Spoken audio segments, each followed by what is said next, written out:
A few years later, I noticed the same attitude again, like he was going to go and start doing something with somebody. I called him and said, Oga, do not take my initial forgiveness for granted. If you persist, I will walk away from you. He thought I was joking. He kept doing it. I left him. Reverend, I left. Because when God was speaking about the covenant and speaking about fidelity, he was assuming that children of God will be children of God. Not that we would decide to bear the name, but not the lifestyle. So I left. It was when he heard that I've gone to rent house and paid for 2 years. Then he knew I was serious. He now ran back. Because pastor tried to talk to him. He said, in Benin culture, if a woman pack at Tisali, she can never come back. I said, I knew that before I packed. I'm not afraid. So pastor left him alone. When he now went to go and meet pastor, please help me beg my wife. Pastor said, go and meet your culture. Your culture says she cannot come back. I cannot be the one to tell her to come back. Go and talk to your culture first. It was a big battle to sort that one out.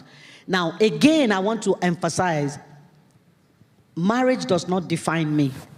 God does. Or marital status does not define me. God does. See, some people will miss heaven, an eternal thing, over a temporal thing called marriage.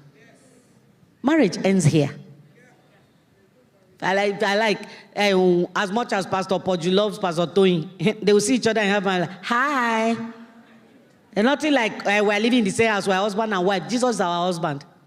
So you will now give up eternity for something that is temporal. That's foolishness. Praise God. So when do you tell your story? That is a function of revelation from God. You have to talk with God. Is it time to speak? Is this the platform to speak? Now, with my husband, I had to say to him, I need to talk about these things. He said, if it will save one more marriage, go ahead.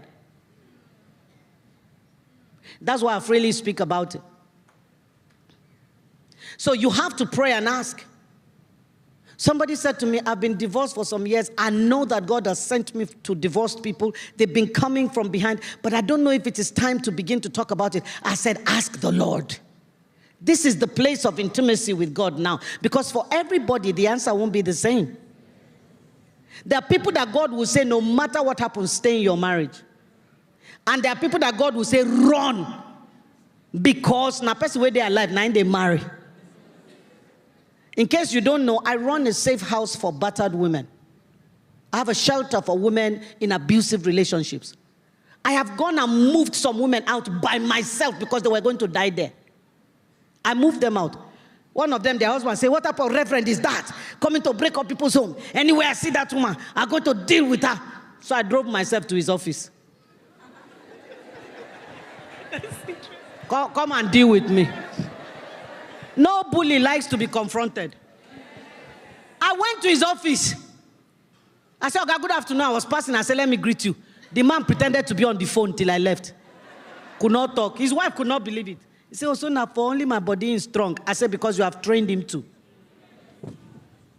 One time when I began to put my foot down over some of the things my husband was doing, he was angry. He went to my first daughter. What's wrong with your mother? She's destabilizing the home. Is this not how I've always been? My daughter said to him, Daddy, the little girl you married has become a full-grown woman. So you need to rise up to meet her where she is. He said, anyway, a man would treat his wife the way she trains him to. You didn't hear me. A man, this is a man talking. A man will treat his wife the way she trains him to. So when he didn't have a job and you were paying all the bills, and he now has a job, you are still paying all the bills, and you are crying, you have trained him to use you as a beast of burden. Stop complaining. When he slapped you the first time and you sat down there saying, the Lord said I should be patient. He slapped you the second time and it was a mistake. Then he pummeled you the third time. He says, my cross, you have trained him. Hello. It's Basbos this afternoon. Because I'm tired of women dying unnecessarily. If not dying physically, dying essentially. You have trained him. You better read. That's why I told you God gave us retrain. The brain is retrainable. You better retrain him. You say, how can I retrain him? If I don't pay the rent, they'll throw us out. Go and look for another house. Don't tell him, pay the rent, then move your children and yourself. Let him come back to an empty house. Change your phone number. Let him look for you, look for you. You tell him, you want to be with us? This is the cost of the rent. Pay it, then come and join us. That's retraining. Not be going around, he refused to pay the children's school fee, and I'm suffering. Is it your father's name they are bearing? Is it not his father's name? Leave them in the house, teach them at home. It's not everybody that went to school. Abiola almost became your president. He never entered school before. The only lecturer in Harvard who never stepped into a school, a stark illiterate, is a Nigerian woman. Mama lectures in Harvard. Do you know what she lectures on? Adire making. They came to Nigeria and carried Mama.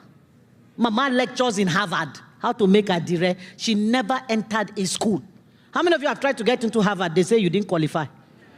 They have carried Mama that didn't go to school to lecture people in Harvard. Excuse me. We have to get off all these societal expectations. Hey, their children are in Corona. Hey, is it my own that will come and be at home? You will die. Did Mama not say, you are not El Shaddai, therefore you shall die?